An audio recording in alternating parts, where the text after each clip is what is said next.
Shalom jemaat yang terkasih di dalam Tuhan Yesus Kristus. Saat ini kita masuk ke dalam Kisah Para Rasul pasal yang ke-14. Ayat yang ketiga mengatakan seperti ini. Mereka mengajar dengan berani karena mereka percaya kepada Tuhan. Dan Tuhan menguatkan berita tentang kasih karunia-Nya dengan mengaruniakan kepada mereka kuasa untuk mengadakan tanda-tanda dan mujizat-mujizat. Siapa mereka dalam ayat ini? Menunjuk kepada Paulus dan Barnabas. Mereka melayani Tuhan dengan disertai kasih karunia Tuhan karena dikaruniakan kepada mereka kuasa mengadakan tanda dan mujizat. Ini diteguhkan di dalam ayat yang ke-8 sampai ayat yang ke-12 menceritakan pelayanan mereka di kota Listra, di mana di sana ada seorang yang lumpuh sejak dalam kandungan, sejak lahirnya. Tetapi pada saat itu Paulus melayani dan mengatakan kepadanya, bangkit, berdirilah tegak, dan saat itu juga orang itu berdiri tegak dan bisa berjalan kian kemari. Bapak Ibu sidang jemaat yang dikasihi Tuhan, orang-orang di sana pada saat melihat mujizat tersebut terjadi, ada dua respons yang terjadi. Respons yang pertama, mereka akhirnya menyanjung, mereka menyembah Paulus dan Barnabas. Mereka dianggap mereka adalah dewa yang turun kepada mereka. Barnabas dikatakan sebagai dewa Zeus, sementara Paulus dikatakan sebagai dewa Hermes. Mereka langsung imam-imam dari dewa Zeus, dari luar kota, kuilnya ada di luar kota, datang membawa apa? Lembu jantan dan karangan-karangan bunga. Mereka mempersembahkan kepada Paulus dan Barnabas. Mereka menganggap itu sebagai dewa mereka yang turun kepada mereka saat itu. Tetapi apa respon dari Paulus dan Barnabas mendapat perlakuan seperti itu? Langsung mereka merobek pakaian mereka dan mereka berkata bahwa mereka hanya manusia biasa. Mereka mengarahkan bahwa terjadinya kuasa tersebut adalah dari Tuhan sendiri, dari Tuhan Yesus Kristus. Dan kemudian Bapak Ibu, bagaimana kalau itu terjadi kepada kita?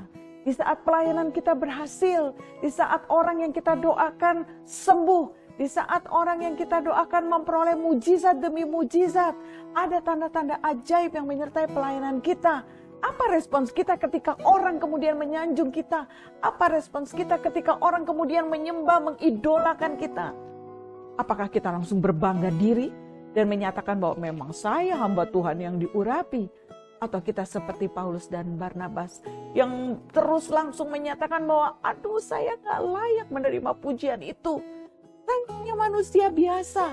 Roh Kudus yang berkarya dengan luar biasa. Roh Kudus yang menyertai pelayanan saya. Dan segala kemuliaan bukan untuk saya, untuk nama Yesus Kristus Tuhan. Pelayanan yang kita lakukan di dalam keberhasilan, mari kita menggiring orang untuk tidak menyanjung diri kita, tapi menggiring orang untuk mengembalikan segala pujian, kemuliaan, dan hormat hanya bagi Tuhan Yesus Kristus.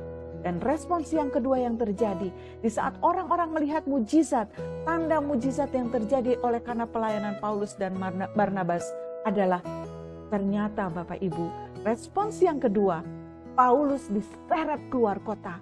Paulus dirajam dengan batu, dilempari dengan batu, sampai mereka mengira Paulus mati.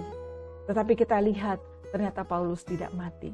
Nah, menanggapi respons dari orang-orang banyak, dari pelayanan yang terjadi kepada Paulus dan Barnabas dengan hal yang negatif seperti itu, apa tanggapan Paulus dan Barnabas?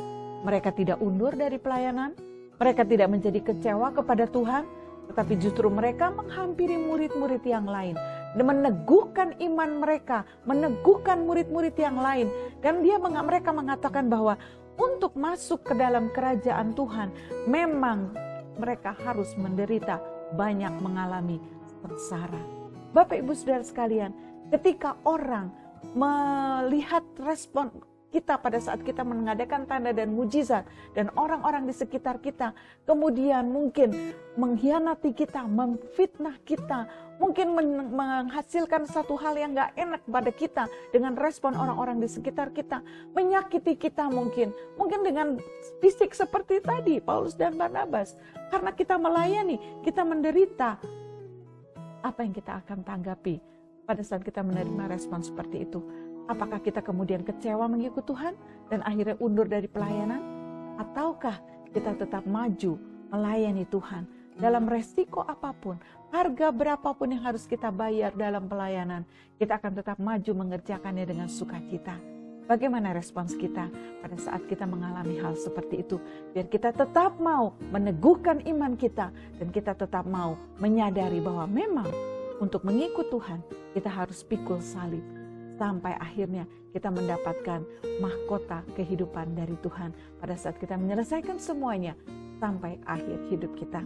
Biar kita bisa menanggapi kedua respons dari orang-orang yang kita layani. Semuanya kita kembalikan. Hormat, pujian, kemuliaan hanyalah bagi nama Tuhan. Tuhan yang dimuliakan, Tuhan yang disukakan melalui pelayanan kita. Tuhan Yesus memberkati. Shalom.